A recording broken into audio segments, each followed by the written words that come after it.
That's impossible.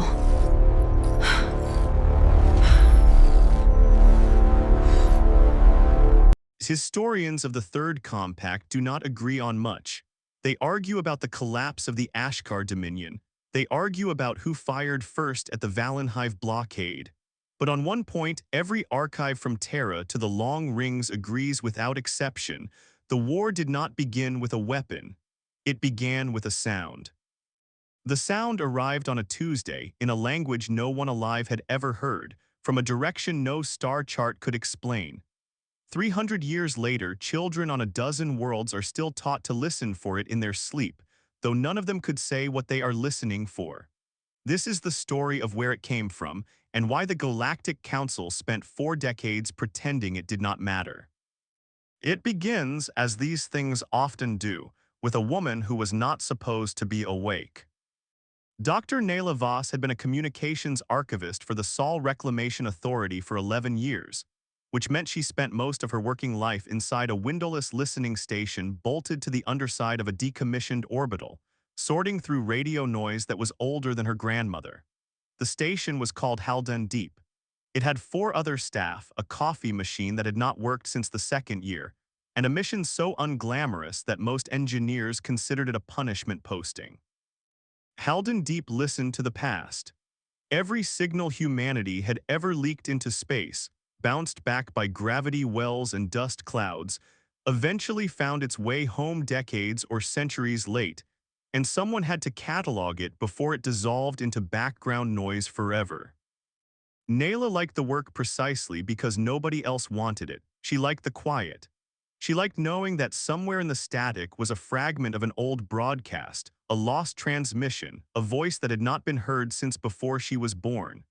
What she did not like on the night everything changed was the signal that came in at 03:14 station time because it should not have existed at all.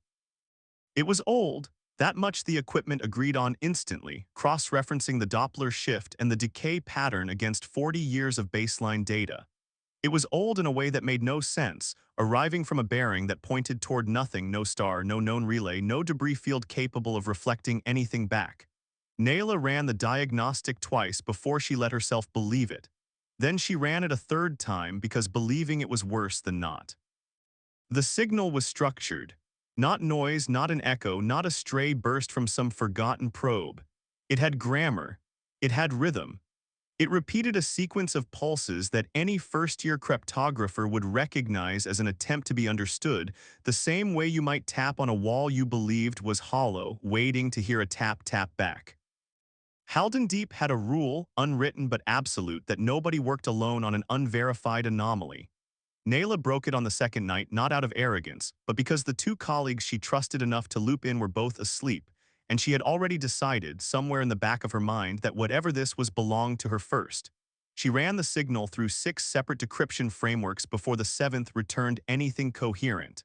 Even then, coherent was a generous word. What she got back was a waveform that resembled human phonetics, the way a photograph resembles a memory, close enough to recognize, wrong enough to unsettle. She spent the 3rd night comparing the waveform against every archived dialect the authority's linguistic database possessed, going back as far as the earliest recorded broadcasts of the previous century. Nothing matched cleanly. What finally cracked it was not a match at all, but a gap, a cluster of phonemes that appeared nowhere in any modern archive, but which lined up almost exactly with a set of military designators from a classified preconsolidation dataset she had only ever seen referenced in a footnote, in a document she technically did not have clearance to read. She read it anyway. Some rules she was beginning to learn existed only to be broken by the first person curious enough to notice they were arbitrary. By the 4th night she had 40 seconds. It was enough to hear a voice say a name, Amaranth, followed by a string of numbers that resolved, after 2 more hours of cross-referencing, into a set of coordinates for a shipyard that no longer existed on any current map, but which older geological surveys confirmed had once occupied a stretch of orbital scaffolding decommissioned 2 centuries earlier. She sat with that fact for a long time before she wrote her report, Because a signal from a ship launched from a shipyard that had been dismantled before her own grandmother was born was not an anomaly. It was a haunting. She did not report it immediately. She told herself this was procedure verify before you escalate, don't waste the authorities' time on artifacts and equipment ghosts. But the truth, which she admitted to no one for a long while, was simpler. She was afraid that if she looked away, it would stop, and she would never know what it had been trying to say. By the time she finally sent the report up the chain, 4 days had passed, and she had already translated the first 40 seconds. The Galactic Council at the time had no idea humanity existed. This was not an insult. It was simply geography.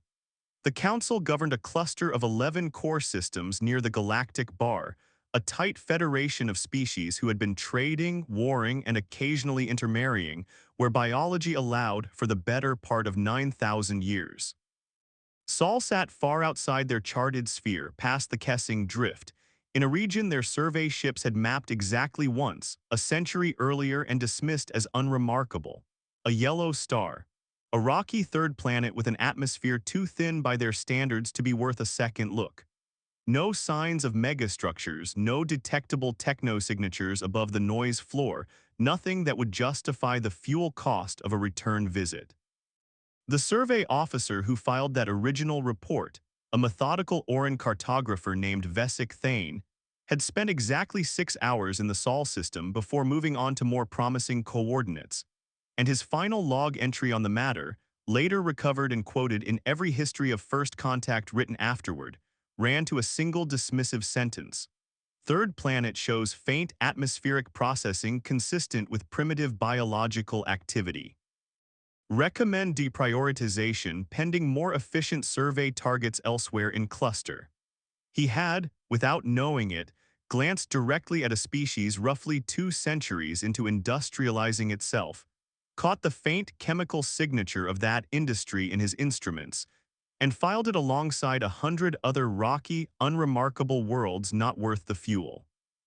It would be the single most consequential clerical error in the Council's 9,000-year history, and Thane himself, long dead by the time anyone realized it, was never able to appreciate the irony of having correctly detected the one detail, that something down there was already changing its own atmosphere. That should have told him to look closer. This was, in hindsight, the single greatest miscalculation in the Council's long history, though it would take them 40 years to understand exactly how large. What the Council did have, in the year the signal reached Haldun Deep, was a problem of its own. A species called the Thren had begun probing the outer drift systems with unmarked scout craft, testing response times, testing patience. The Thren were not Council members. They were something older and colder, a civilization that had burned through 3 of its own home systems in internal wars before turning outward, and they had recently discovered that the Council's eastern border was thinly defended. Nobody on the Council's ruling body, the Quorum, wanted to say the word invasion aloud. They used other words instead: incursion, pressure, testing behavior. The Thren, for their part, used no words at all. They simply kept coming closer, one system at a time, and waiting to see who would blink. The Thren's method was deliberate, almost bureaucratic in its patience. A scout would enter a border system, linger just long enough to register on Council sensors, then withdraw before any formal challenge could be issued. The pattern repeated across 9 systems over 18 months, each incursion slightly bolder than the last, each Council response slightly slower to arrive. Quorum delegates argued for months over whether this constituted an act of war or merely aggressive diplomacy. And in the way of large deliberative bodies everywhere, the argument itself became a kind of answer, because an enemy patient enough to wait out a committee has already won the opening move. What made the Thren dangerous was never their technology, which was, by most Council estimates, roughly comparable to the Council's own. What made them dangerous was a cultural memory of scarcity so severe that mercy had become, over generations, a luxury few Thren commanders could afford to display in front of their own subordinates. A soldier who hesitated in the Thren military did not simply fail. He confirmed publicly that he had not yet unlearned the softness that had cost his ancestors 3 worlds, and that confirmation followed a man for the rest of his career. It was this culture, more than any single order, that had shaped Vescalorath long before he ever set foot aboard the Amaranth's wreck. And it was this same culture that made his 11 years of silence so much more dangerous a choice than it might have been for anyone else. It is against this backdrop that the second impossible thing happened, 4 months after Nayla Voss first heard the signal, and 4 light-years from where she sat. A Thren scout vessel, running dark near a dead star the Council catalogued as Drift 9, detected some thing it should not have been able to detect. A hull signature, human in origin, drifting derelict at the edge of the system. It was not a warship. It carried no weapons the scout's sensors could identify. It was small, old, and by every metric the Thren possessed, harmless. They boarded it anyway, because harmless things are the easiest to take apart for parts. What they found inside was a single human body, preserved in a stasis pod that had failed sometime in the last decade, and a data core that had somehow survived both the failure and 400 years of drift. The scout vessel that found it was commanded by a junior officer named Kaur, 3 years into her first independent posting, running the kind of unglamorous debris sweep patrol that career officers considered beneath them and ambitious young officers considered a chance to be noticed. She almost logged the derelict as unremarkable and moved on, the way her orders technically permitted. What stopped her was a single anomaly in the hull's material composition that her scanner flagged as belonging to no alloy classification in the Thren database, civilian, military, or otherwise. And Kaur had not survived 3 years of unglamorous patrols by ignoring things her instruments could not explain. Her boarding team, expecting scrap value at best, extracted the data core out of habit rather than hope, the way a scavenger checks every pocket even on a body long past caring. It took the ship's technicians 3 weeks of round-the-clock analysis to realize the core's encryption was not merely old, but layered in a way that suggested deliberate generational obsolescence, built by people who had wanted the information inside to survive centuries, but who had also wanted each layer to take real effort to break, so that whoever eventually cracked it would be forced to sit with what they were doing the whole way down. It took the technicians another 2 weeks after that to decide, without ever formally discussing it, that whatever they had found belonged nowhere near a standard intelligence report. Kaur forwarded her raw findings to exactly one recipient, a decorated commander 3 ranks above her whose reputation for discretion was, at the time, the only reason she trusted him with something this large. His name was Vescalorath, and the choice would follow both of them for the rest of their careers. Nayla did not know any of this. She only knew that the signal she had spent 4 months decoding was not a message meant for her or for anyone currently alive. It was a log. A ship's log, written in a dialect of pre-consolidation English that had not been spoken casually in 3 centuries, describing a mission that, according to every record the Sol Reclamation Authority possessed, had never officially existed. The ship was called the Amaranth. Its captain, according to the log, was a woman named Kessa Akoro. And according to the timestamp on the final entry, the Amaranth had launched from an orbital shipyard that, by the time Nayla was reading about it, had been decommissioned for 211 years. Humanity, it turned out, had a history it had forgotten how to remember, and the reason for that forgetting was the first thread Nayla pulled on that unraveled everything. She brought the recording to her supervisor, a tired man named Dorsey who had spent 30 years waiting for retirement and had no interest in disturbing it. He listened to 4 minutes of the recording, went pale in a way she had never seen a person go pale before, and told her to seal the file and speak to no one. When she asked why, he gave her an answer that told her nothing and everything at once. Because there are people, he said, who have been waiting a long time for someone to stop listening. Dorsey's warning did not stop her. It slowed her for a while the way a locked door slows someone who has already decided to get through it. She spent the following weeks doing her actual job with unusual diligence, cataloging routine leakage from commercial relay stations, filing routine reports, behaving exactly like a woman who had sealed a file and moved on. In the evenings, in the small apartment she kept 2 levels below the station's main ring, she kept working the Amaranth's recording from memory and from the partial transcript she had, against every regulation she had ever signed, copied onto a drive of her own before sealing the original. She found Kessa Okoro's voice in the recording somewhere around the 2-minute mark, calm in the specific, practiced way of someone who had rehearsed calm because the alternative was unthinkable. The captain's log did not describe a mission of conquest or discovery. It described a burial. "We are not soldiers," Okoro said, in a passage Nayla would replay so many times she eventually stopped needing the translation overlay to understand it. "We are the ones who volunteered to carry what nobody else could be trusted to carry, so had the people we love never have to know it exists. If you are hearing this, something has gone wrong because this ship was never supposed to speak." It was that line, "this ship was never supposed to speak," that finally pushed Nayla past the point of professional caution. She began digging into personnel records from the shipyard's final operational year, cross-referencing crew manifests against public records that should have shown what became of everyone listed. Most had died decades ago, quietly in ordinary ways, their service records scrubbed down to a handful of bureaucratic placeholders. One name, though, appeared nowhere in any death registry at all. Elias Grant, listed as mission commander, simply stopped existing in every record the moment the Amaranth sister ship, the Meridian, launched. He had not died. He had been erased, the way only a government erases someone it intends to remember using again someday. It took Nayla another 6 weeks to understand what he meant, and by then the file had already left the station without her permission, forwarded upward through channels she did not have clearance to see, toward people whose names she would not learn for years.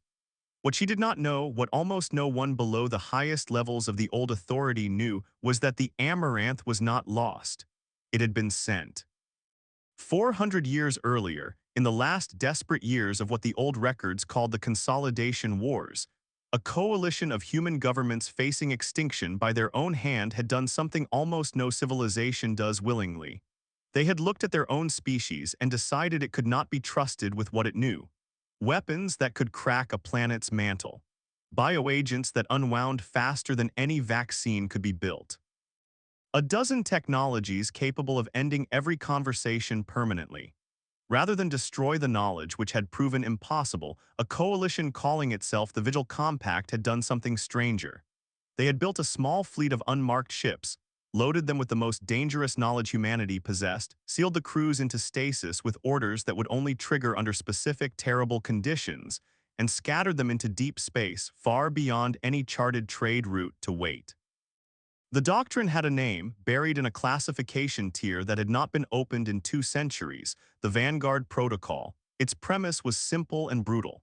If humanity ever encountered a threat it could not survive by conventional means, the ships would return.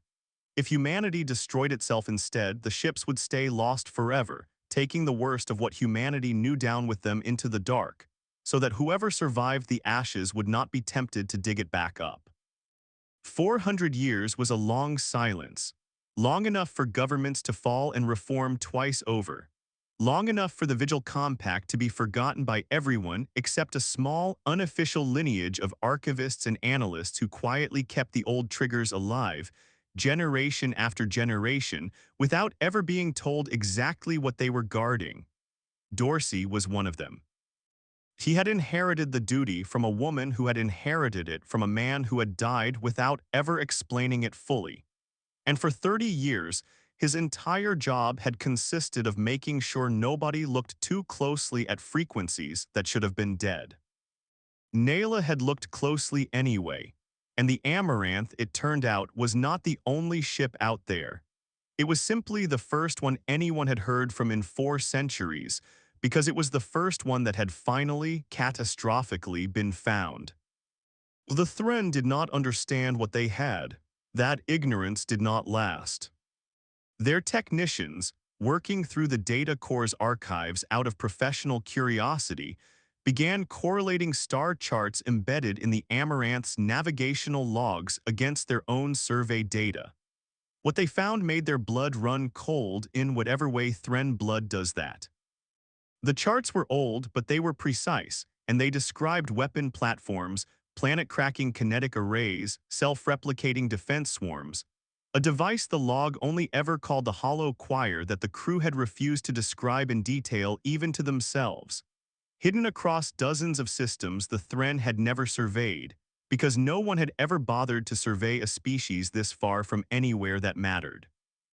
Calorath, a grim and methodical officer with a reputation for discretion earned across 2 decades of service, made the decision that would define the next 4 decades of galactic history.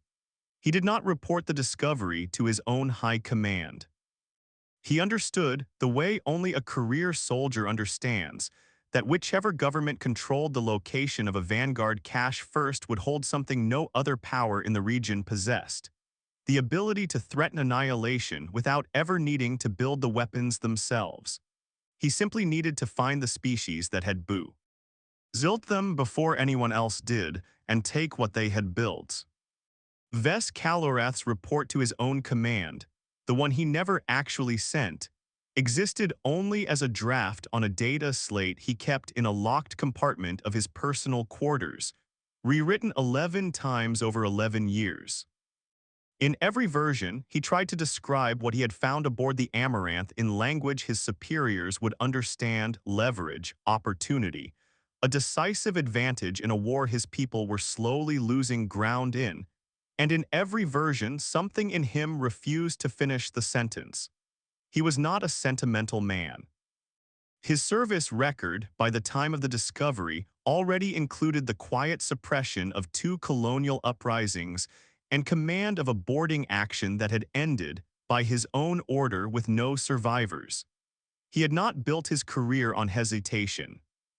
What stopped him each time was a single detail buried in the Amaranth's technical archive that his own analysts flagged almost immediately. The weapon systems described in the ship's cargo manifest were not merely powerful. They were designed deliberately and at real cost to their effectiveness to be difficult to use quickly. Safeguards layered on safeguards. Authorization chains requiring consensus from crew members who, by design, could never all be corrupted or coerced at once. A species capable of building something this dangerous had spent just as much effort making sure it could never be used on impulse. And Calorath, who had watched his own government's impulsive weapons burn 3 worlds down to bedrock inside a single generation, found that detail harder to walk away from than any threat could have been. He kept the discovery secret for reasons he told himself were tactical. Somewhere in the 11 years of rewritten reports, though, the reasons quietly became something closer to respect, though it would take him another decade, and a conversation with an old human woman at a ceremony he did not want to attend, to admit that word even to himself. Well, he needed to find Earths. It took the Thren 11 years to backtrack the Amaranth's origin point through 4 centuries of dead reckoning, decaying fuel logs, and a species whose written records did not match any linguistic database they possessed. 11 years in which, unbeknownst to Calorath, the Council itself had also begun to hear things: fragmented, second-hand reports from drift traders about strange wreckage, about a human artifact quietly changing hands on black markets 3 systems removed from where it had any business being. 11 years in which Nayla Voss, no longer a junior archivist, but the reluctant head of a reactivated Vigil Compact oversight cell she had never asked to lead, spent every waking hour trying to answer a single question that nobody above her seemed willing to answer honestly. How many ships were actually out there? And what precisely humanity's ancestors had thought was worth hiding from the entire galaxy, including themselves? The vote itself, when Nayla finally reconstructed it from fragments of archived legislative record, had taken place over 11 hours in a chamber that no longer existed, torn down decades before her birth to make room for something more useful to a species, trying to forget what had almost happened inside it. 9 billion people, represented by a body of delegates already exhausted by 6 years of war, had been asked to decide whether to authorize a single, irreversible strike capable of ending the conflict in an afternoon at a cost no casualty projection could fully capture. The final tally, according to the fragment she managed to piece together, had come down to 11 votes out of several thousand delegates, a margin so narrow that 3 different transcripts of the session disagreed about which side had actually carried the room in the final minutes before the gavel fell. What the losing side had proposed instead, the position that won by those 11 votes, was not surrender. It was the Vigil Compact itself. Build the weapon, since building it had already proven impossible to stop but refused to deploy it, and instead carry it somewhere no frightened government could ever reach for it in a moment of panic. The delegate who had proposed that compromise, a quiet agricultural minister named Beatrice Solano with no military background at all, was recorded in the fragment as saying only one thing before the final vote was called, a line Nayla read so many times over the following weeks that she eventually stopped needing the page in front of her to recite it. We have spent 6 years arguing about how to win. I am asking you, for the length of one vote, to argue instead about how not to become the thing we are fighting. Solano did not survive to see the compact she had proposed actually built. She died 18 months later, in circumstances the fragment did not specify, and no monument anywhere on Earth bears her name, because the entire program that grew from one sentence had been built from its first day to leave no trace for anyone to find. She found the first real answer in a records vault beneath what had once been a Continental Defense Ministry, in a folder that had not been opened since before her mother was born. It was not a weapons manifest. It was a letter, written by the Vigil Compact's last director before the program went dark, addressed to whoever eventually found it. We are not proud of what we built, the letter read, in language so plain it had survived 4 centuries without needing translation. We built it because we were afraid, and fear makes engineers of all of us eventually. We do not send this fleet out hoping it never returns. We send it out hoping that if it does return, it returns because we finally deserved it, because someone out there was worse than us, and we of all people understood exactly what that kind of worse required. If you are reading this and we are gone, do not rebuild what we hid. Use it once if you must to survive. Then bury it again, deeper than we ever could, and pray the next generation is wiser than we were. Nayla read that letter 4 times before she understood that it was not a threat aimed outward at the stars. It was a confession aimed inward, at every human who came after. She was still holding it when the first Thren scout ships were detected entering the Sol system's outer debris field, running the same dark protocols that had found the Amaranth 11 years earlier, now hunting for its source. What followed was not, by any council standard, a war. It was too quiet for that word, too slow, conducted almost entirely in the dark between 2 civilizations who had never officially acknowledged one another's existence. The Thren did not want a fight they had to explain to their own government.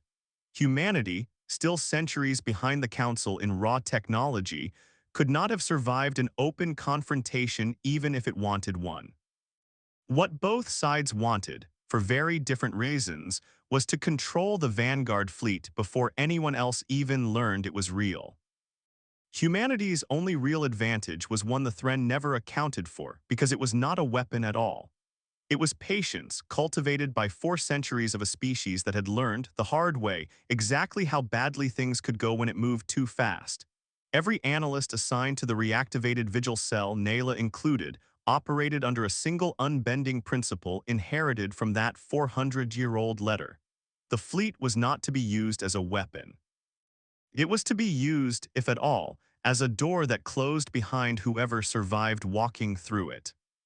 The first real confrontation happened not with fire, but with a choice. A Thren strike team, led personally by Calorath, intercepted a second Vanguard ship, The Meridian, attempting a slow, careful return to a rendezvous point near Jupiter's trailing Trojans, a location chosen 4 centuries earlier specifically because nothing about it looked significant. The Meridian's crew, still in partial stasis, had no way to fight back. Calorath's team boarded without resistance, expecting another data core, another cache of coordinates to sell to the highest bidder among his own government's rivals. What they found instead was the ship's captain, awake, alone in the command module, having triggered his own revival the moment the Meridian's proximity alarms registered an unknown vessel matching acceleration. His name, according to records later recovered from the Meridian's black box, was Elias Grant. He was 51 years old by ship's clock, though 4 centuries had passed outside. He had spent his entire adult life training for a single scenario that the Vigil Compact's founders had hoped would never happen. And here it was, arriving exactly on schedule and precisely as unwanted as they had feared. The boarding of the Meridian did not go as smoothly in reality as the official record later suggested. Elias Grant's revival protocol had been designed for a scenario the Vigil Compact's engineers hoped would never trigger, and the systems responsible for waking him had degraded across 4 centuries in ways nobody had tested for. He came out of stasis 9 minutes before the Thren boarding party breached the outer hull, his body screaming with the particular agony of muscles and nerves that had not moved in 400 years, his vision swimming, his hands shaking too badly to type the command codes he had trained for a decade to enter instinctively. He got the ship's defensive systems offline manually, not because protocol demanded it, but because he understood in the 9 minutes he had that any automated response the Meridian's ancient systems might improvise could look like an attack to a boarding party already primed for violence. He forced himself upright, forced his ruined voice to work, and walked to the command module on legs that barely held him because he had spent 10 years training for a M. The moment he now realized he had never actually believed would come, and some part of him, even through the pain, felt something close to relief that it finally had. When Calorath's team breached the module and found him standing there, swaying, translator earpiece already active, Grant did not raise his hands. He did not kneel. He simply looked at the armored figures in front of him and said the line he had rehearsed 10,000 times in a language he had never expected to need, hoping the Meridian's onboard linguistic model had guessed correctly at the dialect from 11 years of quietly intercepted Thren chatter, hoping the gamble held. It held barely. Calorath later admitted, in the one conversation he ever had with Nayla Voss, that the only reason he had not simply shot the exhausted, barely standing human where he stood was a single detail his combat instincts flagged before his conscious mind caught up. Grant had not once looked at the weapons pointed at him. He had looked the entire time at a small case bolted to the command console, the way a man looks at something he would die to protect rather than something he is afraid of losing. He kept his hands visible and his voice steady, and opened a channel in the borrowed dialect he had gambled everything on, and said the only thing that mattered. You found one ship, there are others. If you take what's on this one by force, every dead man protocol in this fleet triggers at once, and none of us, not you, not us, not the 12 species you've never bothered to notice out here will get to choose what happens next. I am offering you a choice instead.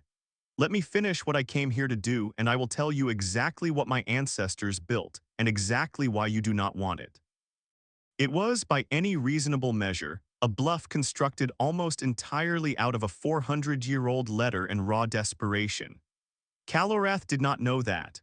What he knew was that his own intelligence, gathered over 11 patient years, had already told him this species buried its worst mistakes rather than deploy them, which made the threat of a dead man trigger entirely plausible. He lowered his weapon, more out of calculation than mercy, and made the second decision that would define the next 4 decades. Oh, he listened. Calorath, a soldier from a civilization that had burned through 3 of its own homeworlds through eerily similar failures of restraint, listened to that story, and heard something he had not expected to hear from a species his own commanders had dismissed as primitive. He heard a warning that applied to his own people just as much as it applied to humanity. The 6 hours themselves were not a negotiation in any sense either side would have recognized from their own doctrine. Grant did not bargain. He told the story the way Akoro had told it in the Amaranth's log, plainly, without embellishment, because he understood that a species accustomed to fear responds to threats with escalation, but a species accustomed to loss sometimes responds to honesty with something closer to recognition.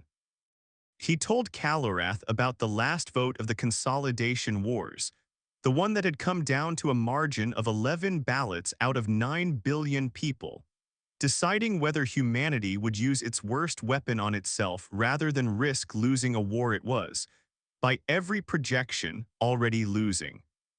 He told him about the families of the Vigil Compact's original crews, who had been told their loved ones died in a training accident, because the truth that they had volunteered to disappear forever, carrying a secret too dangerous to keep on a living world, was considered too heavy a thing to hand to grieving people. He told him finally about the letter, reciting it from memory because he had spent 10 years of training reading it every single day until the words had worn a groove into him deeper than any tattoo. Calorath listened to all of it in silence, occasionally asking a question a soldier asks: how many ships, how were they armed, what stopped the crews from simply using the weapons themselves once they understood what they carried, and each answer he received made the calculation in his head grow quieter, until by the 6th hour it had stopped altogether. He left the Meridian's cargo untouched. He ordered his own boarding team, who had watched the exchange with visible confusion, to withdraw and report the vessel as an unrecoverable derelict, a lie that would cost him his career 11 years later when a rival faction finally uncovered the truth. Before his shuttle disengaged, he opened one final channel to Grant, who was already beginning to fade from exhaustion and adrenaline collapse, and said the only thing that felt honest enough to leave behind. I do not know yet if I have made a mistake today. I know only that my people have made this exact mistake before, choosing the weapon over the weight, and it cost us 3 worlds we cannot get back. I would like, for once, to see what waiting costs instead. He let the Meridian go. He did not report the encounter to his command. And for the first time in 11 years, Ves Calorath began asking himself a question that would eventually cost him everything. What exactly was he planning to do with a weapon terrible enough that its own creators had chosen exile over deployment? The years that followed were quieter than anyone expected, though quiet in this story never meant safe. Nayla Voss aged into a role she had never wanted, training a new generation of analysts to listen for signals from ships that might never come home, teaching them the same principle that had guided every decision since the letter. Restraint was not weakness. It was the only thing standing between humanity and becoming exactly what it had once feared becoming. 3 more Vanguard ships returned over the following decade, each recovery handled with the same deliberate care, each crew debriefed and folded quietly back into a species that had grown considerably since it had sent them away. Elias Grant himself never fully recovered from the physical toll of his emergency revival, though he lived another 19 years, long enough to see the Meridian's crew fully reintegrated and long enough to become, however reluctantly, the closest thing the reactivated Vigil program had to a living founder. He refused every honor offered to him, quietly declining a proposed memorial in the same shipyard ruins where the Meridian had once launched, on the grounds that a monument built to a man who had simply done what he was trained to do risked teaching the wrong lesson to whoever eventually needed to do it again. He spent his remaining years instead in a small coastal town he had chosen almost at random, teaching basic celestial navigation to teenagers who had no idea their soft-spoken instructor had once talked a Threnstrike commander out of taking the most dangerous secret their species possessed.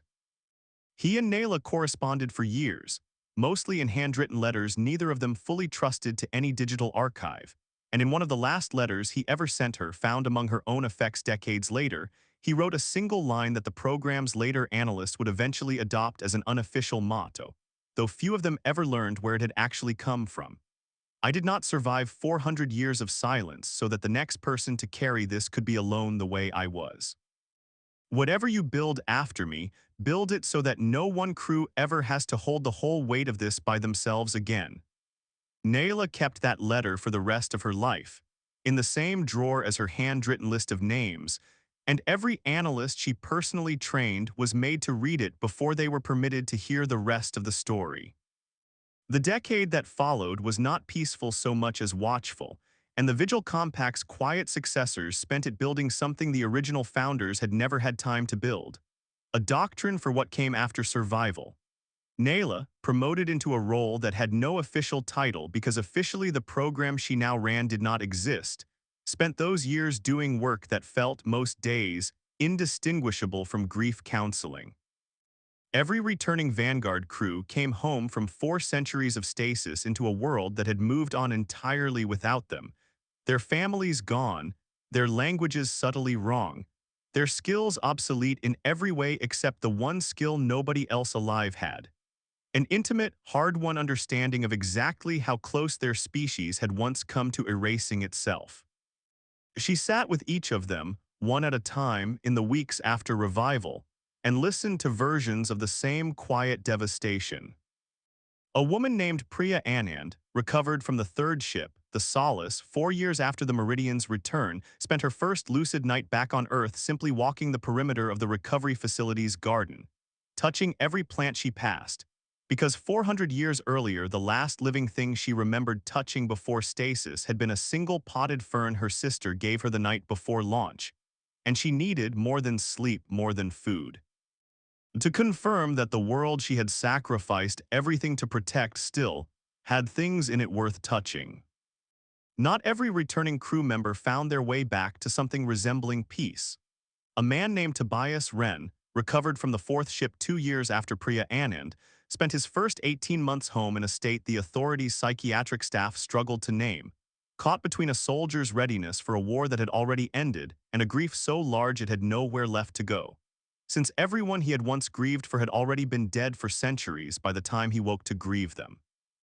Nayla visited him weekly for the better part of a year, not as a superior or a handler, but because she had come to believe, watching each crew member come home broken in some slightly different way, that the task the living owed the returned was the simple discipline of showing up.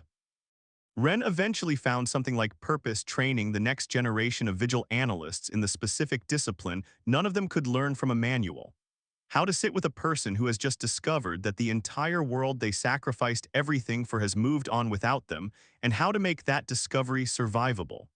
He liked to tell new recruits, in a line Nayla eventually adopted herself, that the Vanguard fleet had never really been a weapon at all. It was a promise, made by people who were gone to people who were not yet born, and every crew member who came home carrying it had spent 4 centuries being the only living proof that the promise had been kept. Nayla kept a private list of every name that came home, a list she never showed anyone, updated in careful handwriting rather than any database that could be searched or subpoenaed. By the time the Thren's rival faction finally found Saul directly, the list held 11 names, and she had come to think of it less as a duty log and more as a kind of scripture, proof that the 400-year-old letter's darkest fear, a species too broken by its own weapon to remember how to be gentle with the people who carried it, had not, in the end, come true. The Thren, for their part, fractured. Kalorath's silence bought humanity a decade of obscurity, but obscurity is not the same as safety, and eventually a rival faction within the Thren military, one with none of Kalorath's hard-won hesitation, picked up the trail he had chosen not to follow. They found Saul the direct way, not through patient deduction, but through brute force reconnaissance. A fleet of 8 unmarked cruisers entering the outer system with no interest in choices or letters or the restraint of a man they considered a coward for having shown any. On Earth, the decade of watchful quiet looked, from the outside, like nothing at all, which was precisely the point. Behind that stillness, a small emergency council drawn from what remained of the old national governments met in secret every quarter to review vigil intelligence and argue, sometimes bitterly, over how much of the truth the wider public deserved to know. A councilwoman named Odalise Ferreira, the closest thing the group had to a permanent chair, spent most of those meetings arguing the position nobody else wanted to hold: that humanity owed its own citizens the truth about the Vanguard fleet, regardless of the risk, because a species that hid its worst mistake from itself was no better prepared to survive a second one than the frightened architects of the original compact had been. She lost that argument every single time for 11 years by narrowing but consistent margins, and the record of those votes, sealed like everything else, for a future generation to eventually judge, shows a body of leaders wrestling honestly with a question that had no comfortable answer.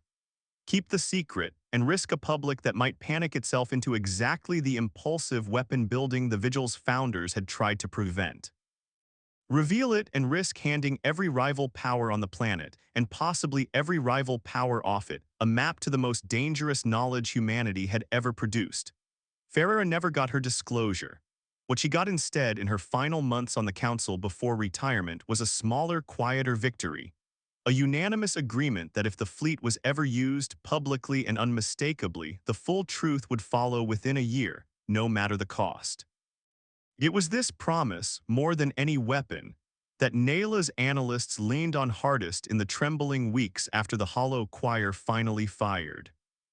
The rival Thren commander, a woman named Asa Threll, did not share Calorath's hesitation, and she did not arrive at Sol looking for a story.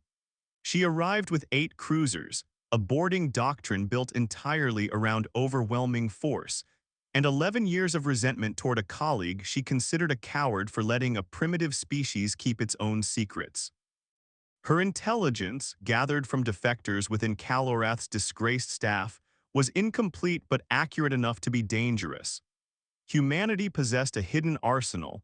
Humanity had no fleet capable of resisting a direct assault, and humanity's only defense, as far as her analysts could determine, was a decades-old bluff about consequences nobody had ever actually seen triggered.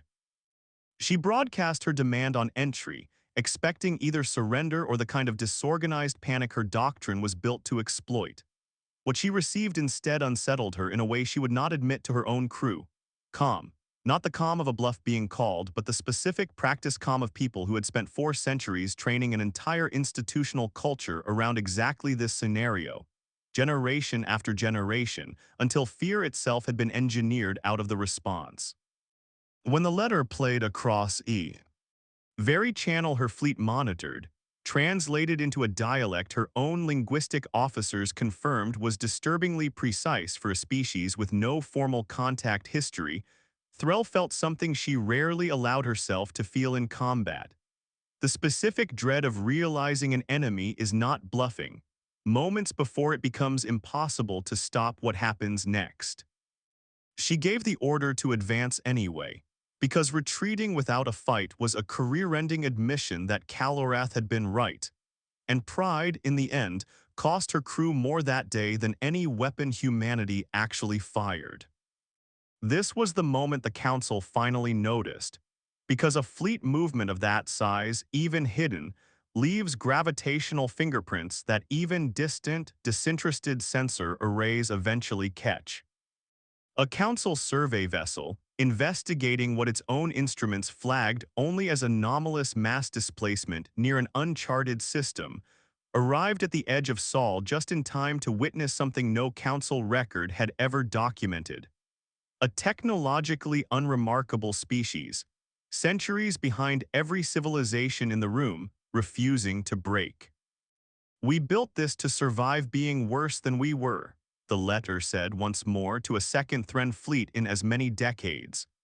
"We are not interested in becoming worse than that today. If you force our hand, none of us gets to choose what's left standing when this is over."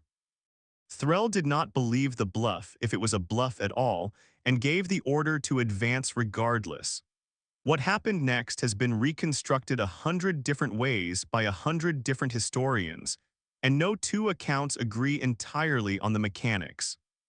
What every account agrees on is the outcome.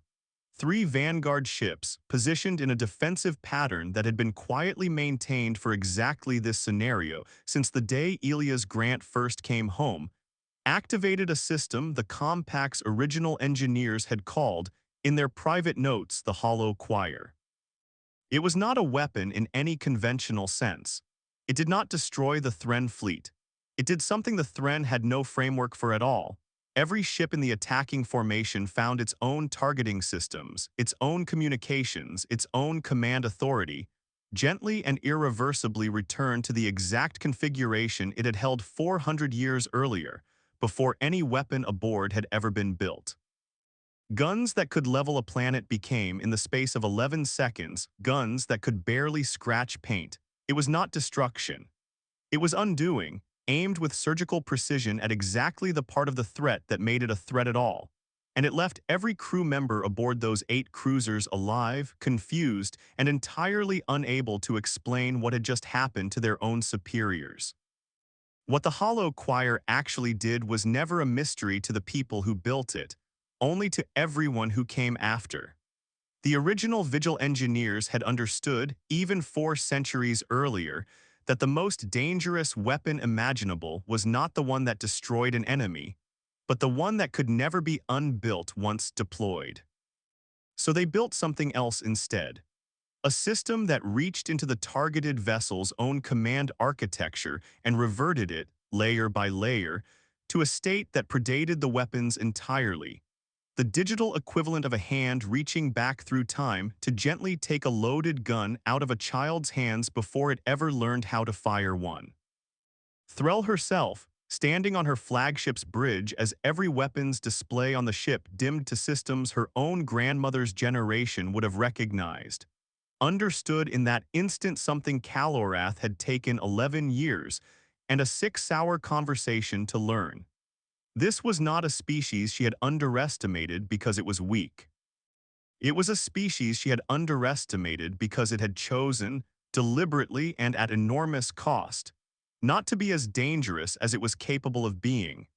And there was no doctrine in her own military's long, blood-soaked history that had ever prepared her to face an enemy who fought that way. She surrendered what remained of her authority to advance, ordered her fleet to withdraw, and resigned her commission 6 months later, unable to explain to anyone who asked exactly what had broken in her that day. The honest answer which she never gave was that nothing had broken. Something, for the first time in her career, had simply been shown to her clearly, and she had not liked what the clarity cost her to see. On the ground, in a converted operations bunker beneath what had once been a continental defense ministry, a room full of Vigil analysts who had spent 11 years training for a moment, none of them truly believed would come watch the Hollow Choir's activation on instruments that had not been meaningfully upgraded in over a decade. Because upgrading them risked drawing the exact attention the whole program had spent a decade avoiding. Naila stood at the center of that room, 61 years old by then. Watching 8 hostile signatures on her display lose their weapons profile in real time, and felt none of the triumph the moment seemed to call for. She felt, instead, something closer to the specific exhaustion of a promise finally being kept after 400 years of waiting to see whether it would have to be.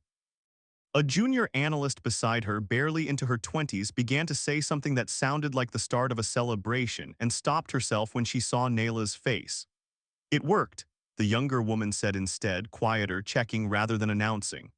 "It worked," Nayla agreed, "and somewhere out there, 8 crews who did nothing wrong except follow bad orders are about to go home terrified and confused and alive, which is exactly what it was built to do." She thought in that moment of the letter's final line, the one she had read so many times across 4 decades that it no longer felt like words on a page at all. Use it once if you must to survive. Then bury it again, deeper than we ever could. The room around her had already begun drafting the orders to do exactly that. The Council survey vessel, watching from a safe distance, recorded all of it. And for the first time in its 9,000-year history, the Quorum received a report that described a species none of its members had ever formally met, defeating a hostile fleet without firing a single shot that could be called a weapon by any definition the Council possessed.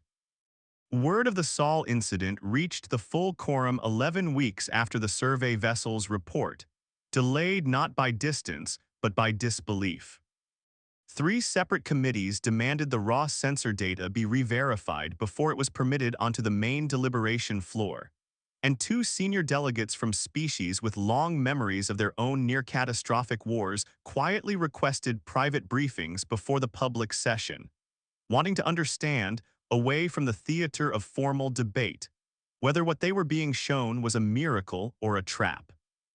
The delegate from Vesari Prime, a species whose own homeworld still bore visible scarring from a war 3,000 years gone, reportedly reacted with unusual emotion during her private briefing, though the official record lists this only in the driest bureaucratic terms, council minutes being, as ever, allergic to anything resembling an admission of feeling.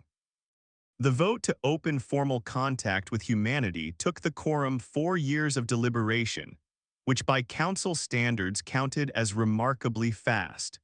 When the first council delegation finally arrived in Sol, they did not find the primitive, unremarkable species their century-old survey had promised. They found something else entirely. A civilization that had spent 400 years quietly rebuilding itself around a single, hard-earned piece of wisdom, that the most dangerous thing any people can possess is not a weapon, but the willingness to use one before it is truly necessary. The first delegation to actually set foot on Earth arrived 18 months after the vote passed, and history remembers the moment with more ceremony than the participants themselves felt at the time. The lead delegate, an elder statesman from a long-lived species called the Orin, spent his first hour on the planet not touring monuments or meeting officials, but standing quietly at the edge of the same recovery facility Garden Priya Anand had once walked at 4 in the morning, having specifically requested to see the place where the returned crews were first brought home. He asked Nayla, who had been assigned as his liaison almost by accident, a single question that day, one she would spend years turning over afterward. Your species built a weapon capable of ending itself entirely, and rather than destroy the knowledge which you tell me was impossible, you chose to carry that knowledge into the dark for 4 centuries, alone, on the chance that someone someday might need it to survive something worse. My people have never trusted ourselves with a decision like that.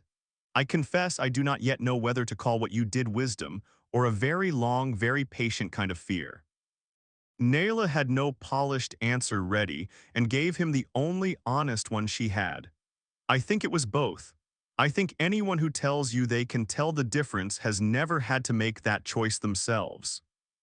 Ves Calorath, stripped of rank by his own government for his years of silence, was among the first to request asylum in the new Human Council trade corridors that opened in the following decade. He never fully explained why to anyone who asked, though Nayla Voss, by then an old woman advising the first human seat on the Quorum, met him exactly once, at a ceremony neither of them particularly wanted to attend. The ceremony marked the 10th anniversary of First Contact, held in a converted hangar that had once serviced the very orbital scaffolding the Amaranth had launched from 2 centuries before its own launch date made any sense to say aloud. Calorath stood apart from the gathered dignitaries for most of the evening, uncomfortable in civilian dress, watching a species he had once been 11 years away from either exploiting or destroying, now trading toasts with ambassadors from 6 different star systems. Nayla found him near a window overlooking the old scaffolding's rusted frame, and neither of them bothered with the pleasantries the occasion technically called for.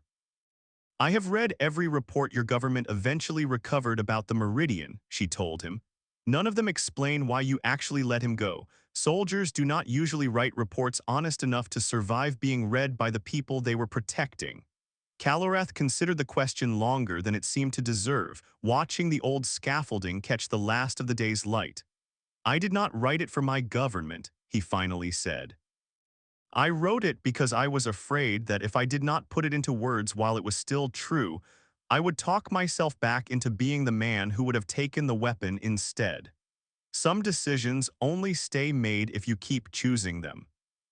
He told her before the evening ended in halting, translator-assisted Threnin-inflected English, the only other thing he had ever fully admitted to anyone.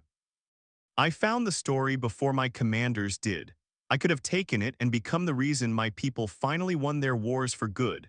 I did not because I understood, listening to your dead captain's log, that a people who cannot bury their own worst weapon are not a people who deserve to hold one at all. I am still deciding whether that decision was mercy or cowardice. I suspect I will be deciding for the rest of my life. He asked her before he left whether she believed the letter's authors, the frightened, exhausted architects of the Vigil Compact who had written that 400-year-old confession, would have considered the outcome a success. Nayla thought of the list of names she still kept in her own handwriting, of Priya Anand touching every plant in a garden at 4 in the morning, of Tobias Wren learning, slowly, how to grieve people already 3 centuries buried, of a species that had built the worst thing it could imagine and then spent 400 years proving, one difficult choice at a time, that building it had not been the same as becoming it.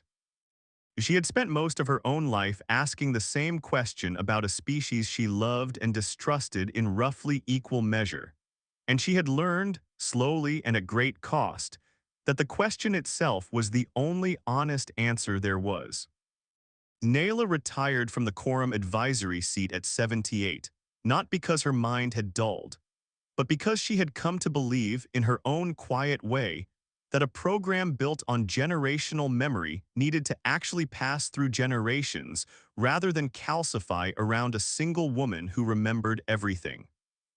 Her successor, a man barely 30 who had grown up hearing the story of the Amaranth as settled history rather than lived catastrophe, asked her once, in their last formal handover meeting, whether she had any final instruction to pass down that had not already made it into the official files.